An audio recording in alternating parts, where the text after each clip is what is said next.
Hiya, welcome back. When we first got Ocean Melody, she came with a lot of sails, but most of them were pretty knackered.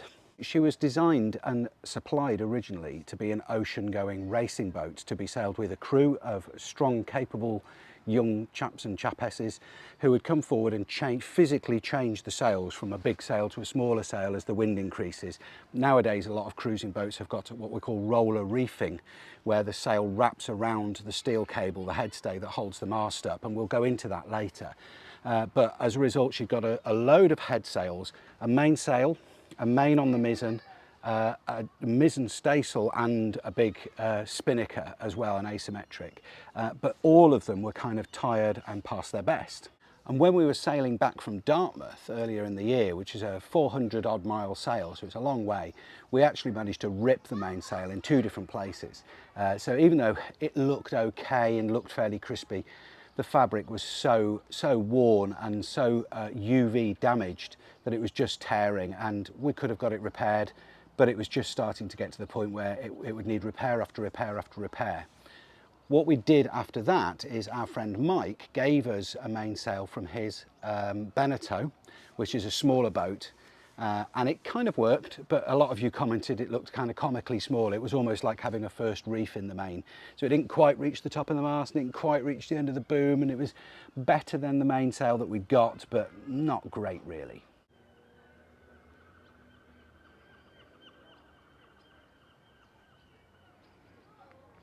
Now, you may not be too surprised to realise that a lot of stuff happens behind the scenes that doesn't make it onto our regular episodes, and a lot of the stuff that people point out is stuff that we are aware of. That doesn't mean stop commenting. For goodness sake, please keep your comments coming, because so many times you guys make comments and I think, oh, that's a really, really, really good idea.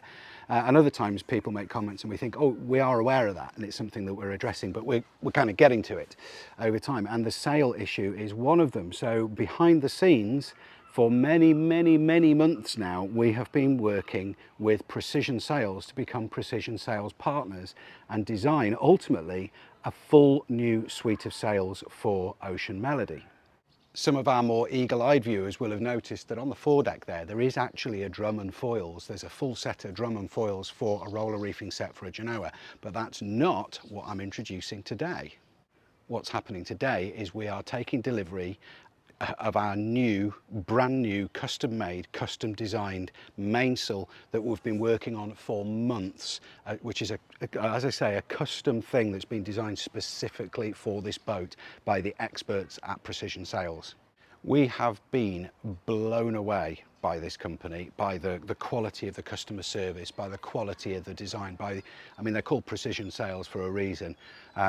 I can't imagine that the thing that we're going to install on this boat will do any less than blow it. Oh, that's a really bad pun. I can't do that. Here's just a short clip of one of the video calls we had with Precision Sails. If you'd like to see the whole unedited conversation we had with them, head over to our Patreon account. Go through each section of the sail and look at from the head down how the sail performs, and then compare it over the course of the whole sail. So, and then finally our broad seams. This is an overall look at the depth of the sail, so we can compare the sail as a whole, both before and after the broad seaming. Sorry. That is amazing. I mean, there's just so much detail. It's completely like mind-blowing how much information is kind of in a piece of cloth. Yeah, it really does. I mean, it's sort of a rabbit hole that you can just kind of dig down and dig down and dig down into. And we've built all of our standards over the course of the life of the sail, of the company here, where depending on how the sail's being used and what it's used for, then we'll build to our standards, but always customizing it depending on what the sail is going to be used for. How, is this going to be a little lake sailor, or is it going to be run offshore doing oceans crossings, right? Obviously, the shape of the sail is going to be vastly different. And the other thing about sail design is a little change makes a big difference. So as we're making these small adjustments to the sail, a small adjustment to the percentage of sail of shaping can make a huge difference when it comes to the trimming or use of the sail. So this is an exciting one. This is probably the most exciting thing that we've added to our boat, because it is critical to making this boat do what she does best, which is sail and perform really well under sail. And before we get on to the meat of the episode, I just want to say a huge thanks to Ron and Jeremy and all the other guys from Precision Sails for just being unbelievably well informed, unbelievably kind with their time, and unbelievably generous with their advice about how to get the best mainsail for this boat. So watch and enjoy, guys, because this is a good one.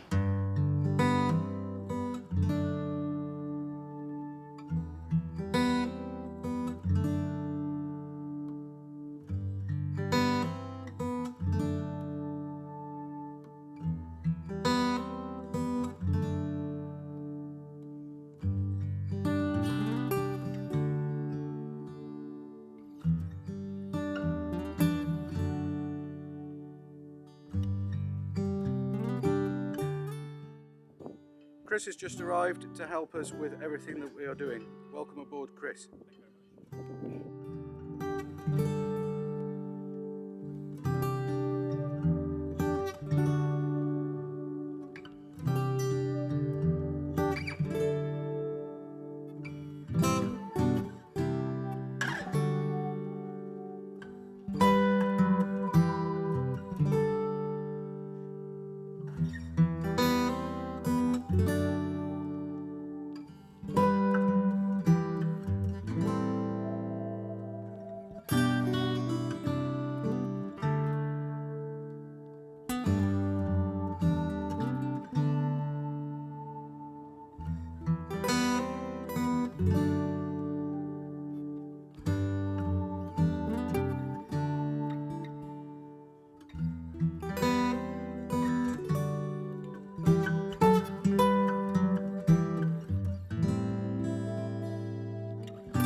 So the mainsail is off and all rolled up, and the next thing we've got to do is get the new mainsail out and onto the pontoon.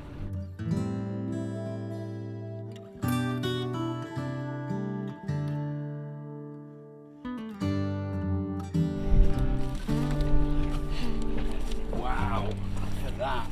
Look what's in the box.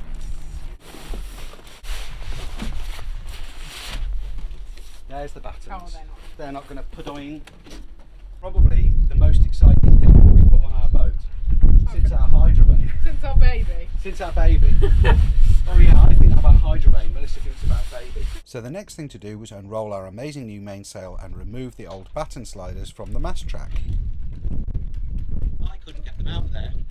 The only way that I could see to do it would be to drop the boom off completely out the bottom of the well, we don't have to drop the whole boom, we can take the boom off the gooseneck and drop the gooseneck out the bottom. The problem was we couldn't get the batten sliders out of the notch in the track. So yeah, I think take out this pin. I'll slacken the main sheet. Yeah, slacken the main sheet, move, and I'll slacken the kicker. There you go. Another advantage for our solid top. So there's another advantage to having the hard top, is we can drop the whole boom onto it. The next thing is we're going to drop the gooseneck out of the bottom of the sail track by removing the end point of the sail track.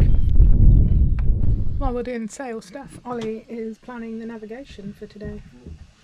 The issue is these sail cars here are just too big to come out of the slot in the sail track. Over time, bits of the rigging get corroded, so using a blowtorch and some release agent just to try and get this slider out the bottom of the mast track so we can slide the sail in. That was the culprit. This is the little square block that slides up and down the sail track. It's got a threaded hole in it, and that's to stop the gooseneck. It's to position the bottom of the gooseneck, and that just needed a bit of tactful persuasion to come out. So we're cleaning up the sail track. Now you might think, don't wire brush that, you pair of numpties, you're going to destroy all the anodizing.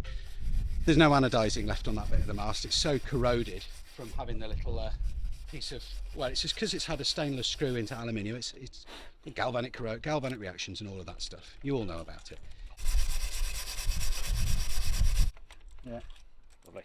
So these cars, they're quite nice ones actually, but Worth keeping. yeah, we'll keep them as spares. So these are the larger cars that go where the battens are on the sail. Of course, they're for our old sail, not the new one. They wouldn't come out through the little slot in the sail track. So this is the issue. See this slot in the mast? Well, all the cars, all the sliders, the lugs, the slugs, whatever you want to call them, they're going through there. And these ones are too big to go into there. So we've had to take the bottom off the sail track here to slide them all out from the very bottom, which is a little bit of a pain, but not the end of the world. And the reason that we've had the issue, oh, don't drop it. The reason we've had the issue, we're just cleaning that little plate up, is that plate that goes above the gooseneck and the one that goes below the gooseneck are both stainless steel. And whenever you put stainless against aluminium, you get a galvanic reaction and blah, blah, blah. We all know about that. But that now slides nicely, and hopefully if Melissa comes back with some sail track lube, we can make a better job of this. Melissa is back with some sail track lube, some PTFE spray from Le Chandler's. Excellent.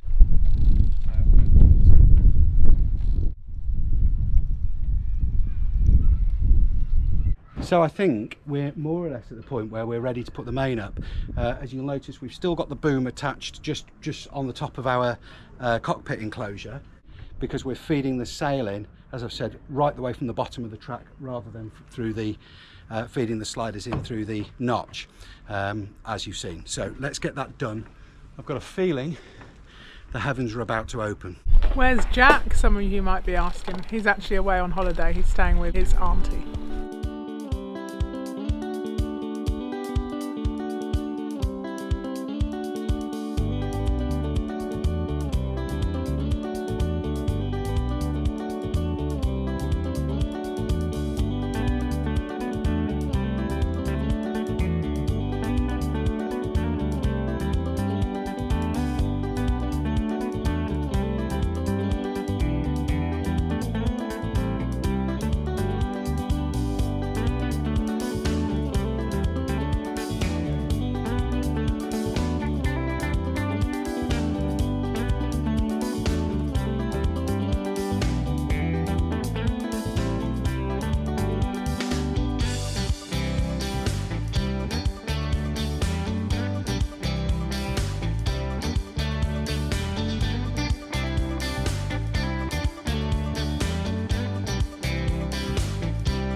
That looks amazing. I'm so excited. It looks incredible. We need to put some laser jack lines on and the reefing points, and they're just going to fiddle around with the uphaul and stuff. So our mainsail is up, which is great. It was an easy job, one or two little ow, trap my finger kind of jobbies, but other than that, look at that, with our sail number and our YouTube channel logo. That's amazing. What we've got to do now is lower it, put the battens in and set up our reefing lines. Easy peasy, eh? We're wrapping this up so that we can start cutting. The battens all come tie wrapped like this, and the danger is that they take one of our teeth out when we cut these. I don't think it's that. I think we're being overcautious here, Chris. I'm still scared. I'm also quite scared. You can feel the pressure release. I got my finger trapped. Look, I've got a nasty blood blister. Wouldn't be the first time I've got injured sailing in our exploits. Years and years ago, I was sailing with Chris actually on my old boat, and I jibed. There was an involuntary jibe, and I lost my balance, grabbed hold of the sail main sheet track, and I'd left the pins out, and the main sheet track car came across and severed my index finger. It was kind of from there through to there, through the bone, through the tendons, the whole lot. I had a big operation the next morning to sew my finger back on, but it had gone through the tendons, and it was quite a long time recovering, wasn't it, Chris? Yeah. Cool. Whoever put these tie wraps on was brave. Sorry. She's live. Okay. You got that Yeah, side. yeah, I've got it. Oh my God. Oh, hang on. It's on the testes. Oh God, oh, Jesus. Did that smack you in the arm? Right. I don't really know how to do this. Just keep sliding round. I think we've got ourselves in a situation. Okay. This. Oh, feed him out. Feed him out. I'm scared, Chris. Okay. Oh, I've got that. ow. Oh,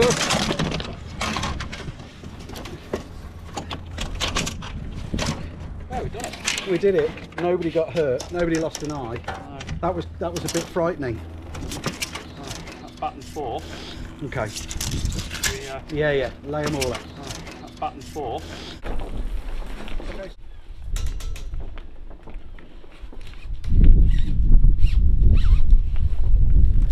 Button 3. Hang on, it's up there. Yeah, we're at button 3.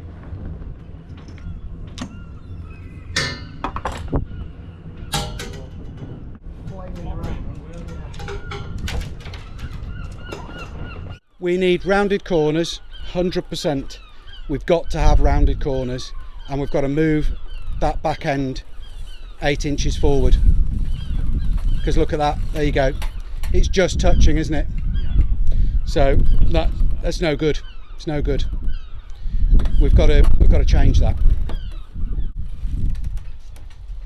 Oh, Tim's here. Tim can help us flake this sail. Oh, is that it? Look who's back. Stay away.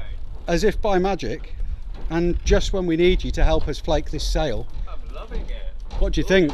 That's gorgeous, isn't it? Brilliant. But what we're just discussing was the aft corners of the cockpit enclosure, which they've got to be rounded corners. There's no good having them squared off like that. Yeah. And they're too far back. They need to come forward by just a few inches. I mean, even literally just 6 inches further forward would work. It's only going to be a problem on the only time it would be a problem is on a dead run with an involuntary jibe. Yeah. A dead run with an involuntary jibe where you've got a rolly sea. Yeah. And you've got the sail out all the way and the boom bangs across.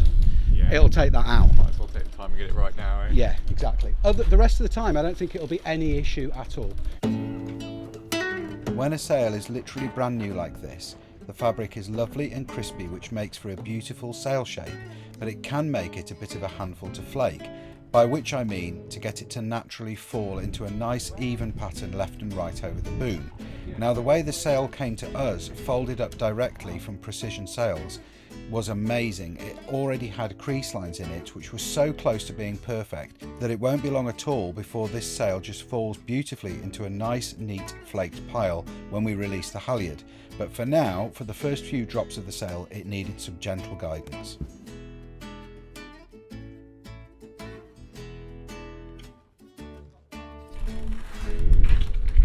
Yeah. So we've still got reefing lines to do. As you can see, we've got one line on reef 1. I might need to speak to the guys at Precision Sails really about the best way to set these reefing lines up, but we can play around with it, can't we?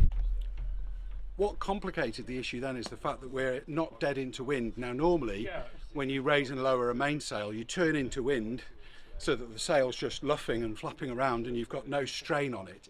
The wind's coming straight from this way, so we're kind of on a broad reach. So it's very, very tricky and difficult to get the mainsail up and to get it down with the wind coming from the side. This job really would be better done at anchor, and if we can, if the weather favours us, we might not be today, but the next time we go out and we either pick up a mooring ball or we drop anchor, we can let the boat drift into wind and we can play around with this, and it'll take some time before that sail sets and drops and flakes itself nicely on the boom. And of course remember, we've got to do the lazy jack lines and we want to build a stack pack, which will be coming up soon. And just going up, changing the lazy jack lines. Tim's going up on a climbing harness with a Jumar and a Gree, and then we're also tailing him on a halyard on a winch. So he's uber safe. So yeah, we're using basically rock climbing equipment to go up the mast. We're just getting ready to go out for a sail. We're going to take Ollie out to spend his first night out other than in the marina. We've got Chris and Tim with us, and Jack is away on holiday, so we're just going to go out and have some dinner on a mooring buoy, and have a little sail up there and a little sail in the morning to test out the new sail.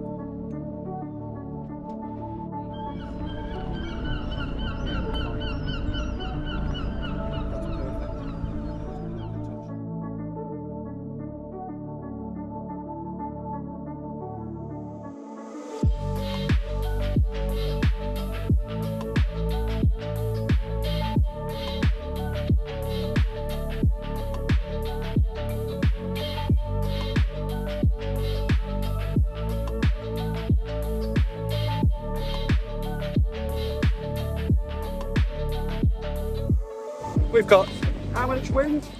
11 knots of wind and 9 knots of boat speed with full sail, with full canvas with our new amazing Precision Sails main.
Sleep. Yes, we do. We're going to go to sleep. We do. Well, you. Okay. Andy, Chris and Tim are just picking up a mooring buoy. Ollie needs to go to sleep, so I'm in here putting him down.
After a stunning night on a mooring ball at Rowan Bay in the Menai Straits, we spent the following morning in the drizzle and blustery rain having an absolute hoot tacking up and down and trying our new mainsail, and I'm just delighted with it. There's nothing to say except it's perfect. It fit our mast and setup perfectly and is a true work of art in its construction and design, and the power this thing makes is just insane. Thanks again to everyone at Precision Sails for reaching out and making us very proud partners. Thanks for watching. Please do leave us a like and a comment. We do read them all and we try to reply to as many as possible. Thanks so much to JP, James Vanian, Claude Maylieu, John Harrison and Kathleen Connors for the comment super thanks. If you'd like to support the making of these videos from as little as $3, you can do so by going to www.patreon.com/sailingmelody. Our new patrons that we'd like to welcome this week are Colin and Meg Craig, Buddy Yossi, Terry Hamilton, HOB Works, Lasse Sandholt, Paul Browning, Donald and Ruve Lovegrove, Wade Fortune, Ken Denman, Andrew Dye, Sigrid Douse, Jean Paul, Menno Bax, Frank Rogers, Matt Wells and Dave Warsop. And as always, thanks to our amazing patron family who continue to support us.